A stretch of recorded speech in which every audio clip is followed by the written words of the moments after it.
The greatest problem that I have about meditation is that the idea of it we usually learn from someone else. We heard about people's meditations, or maybe we've read some meditation techniques. But our knowledge on meditation doesn't usually come from our own experience. And when you think about life, your experience of something matters. You know, if 100 people have said, yo, this is a really good meal, you should try it. And your experience of that meal is, no thanks. Well, that should be pretty important to you living your life. So the outside sources, though they may intrigue us, they may inspire us and make us curious enough to try something, they should not be the guiding force behind what we feel like we know about things.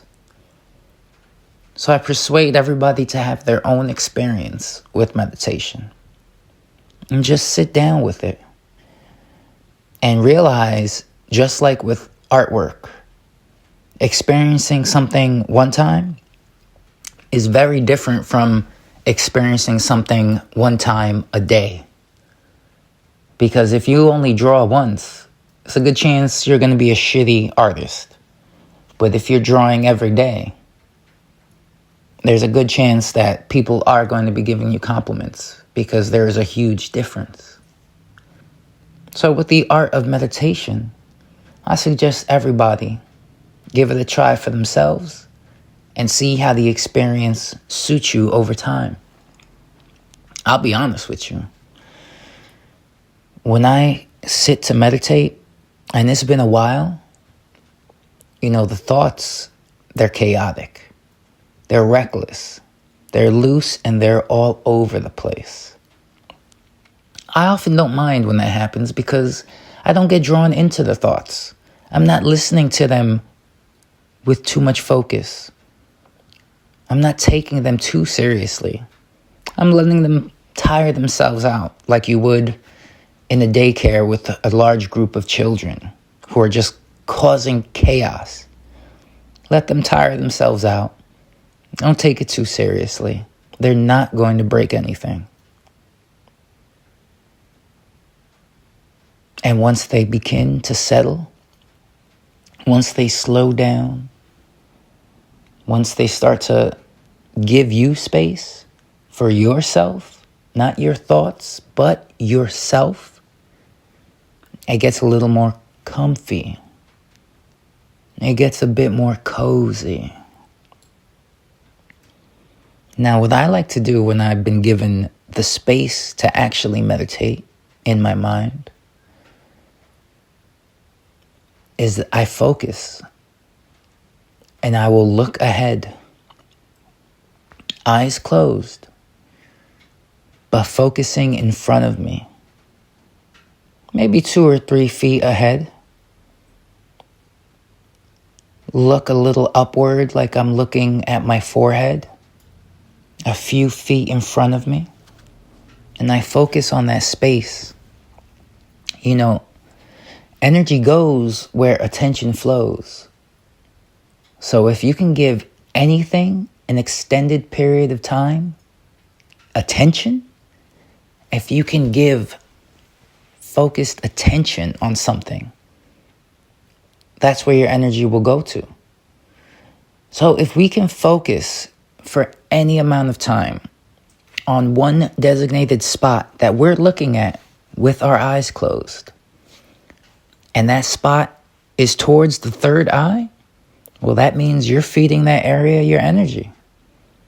That means there's a chance that you can activate the third eye just by focusing on it. Now, of course, in order to focus, we have to clear out those thoughts. So give yourself that settling time. Let the thoughts settle. Just like mud in the water. When you see shallow water and you step around in it, all that mud and sediment comes up and the water is very murky. You can't even see your toes. But you be still in that water You let it settle. And you will be able to see your feet, your toes, and them crusty toenails, baby. You can see it all.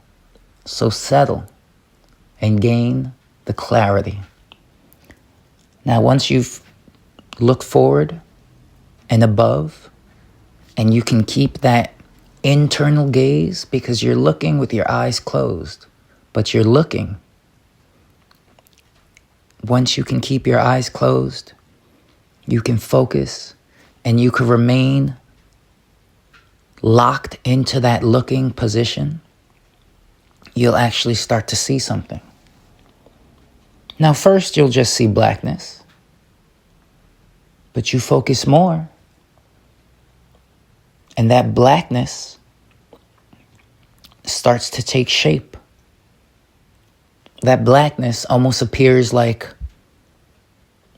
a black curtain, but there's something behind it moving it.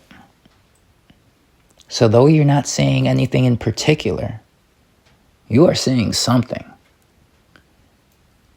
And it's a result of your concentration.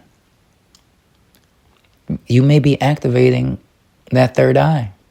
Maybe that pineal gland is waking up just a little bit with all of this energy that you're feeding it.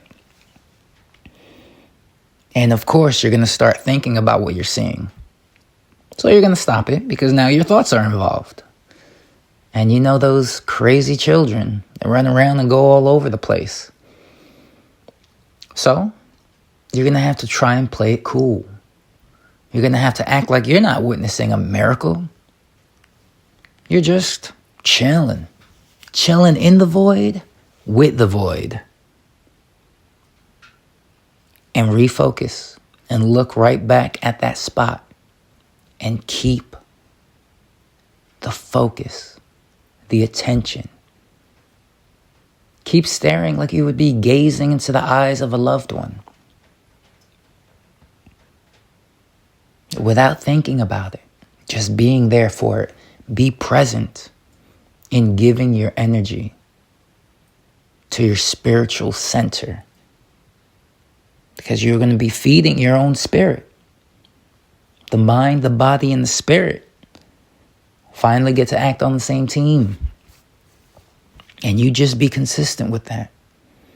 Because soon that blackness,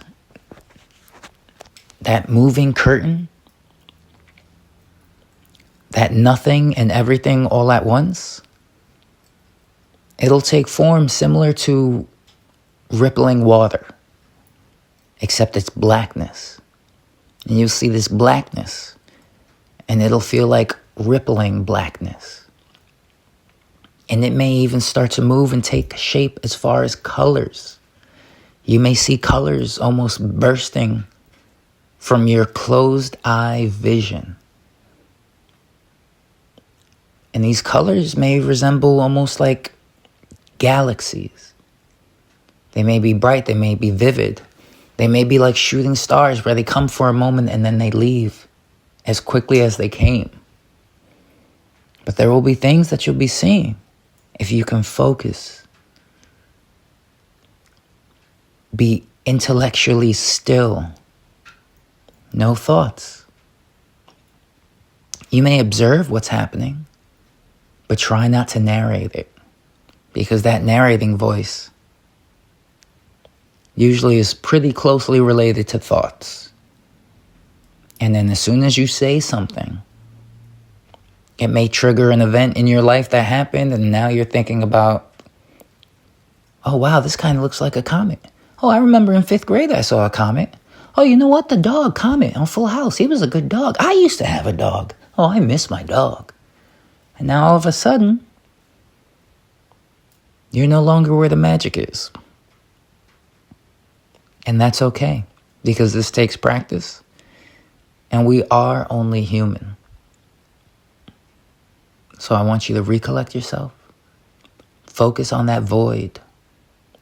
Eyes closed. Look ahead a few feet, but upward, like you're looking into your third eye. Feed it that energy. Make sure you can see the blackness. Keep an eye on the blackness. If you're looking at the blackness, it means you're not off in your head wondering about something that doesn't matter. You're here with the blackness. Stay with the blackness. Feed it your attention and your focus until the blackness becomes something. Becomes something that almost feels tangible because it's moving. It's almost like you're watching the void breathe. And it gets a little larger and a little smaller. And it starts taking a shape that is not in any geometry book. And it's a moving blob of colors. And you keep looking. Because this is only the beginning. The void has so much to show you. Keep looking. Keep listening.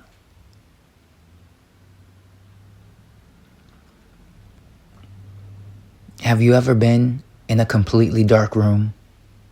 Or outside where it is completely dark? And you're a little more aware of everything than you normally are? You have almost a heightened sense. And then you hear a sound off in the distance. And you immediately stop, you pause. You almost cock your head to the side to listen to that sound. There's silence. But maybe with your heightened instincts, or maybe with a little bit of fear, maybe with just wanting to be cautious, you continue to listen silently. Still, you do not make a motion. You're breathing slowly, quietly, and you're listening for the next time that sound is going to occur. It is listening with discipline because you are steady.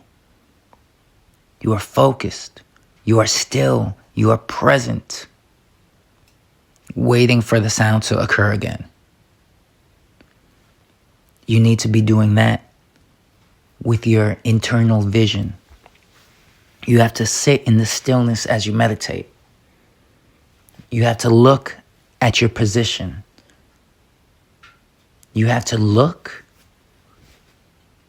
the same way that you'd be listening in the dark. And you're looking to see what moves. You're looking to see those ripples occur. You're looking with one pointed focusedness, a certain single focus, single pointed focusedness, while you stare and you're listening the same way you would with your internal vision, and you will see things.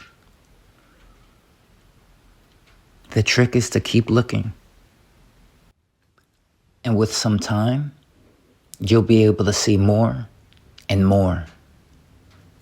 And it'll be much easier. And with more time, you won't just see colors and shapes. You'll see visions.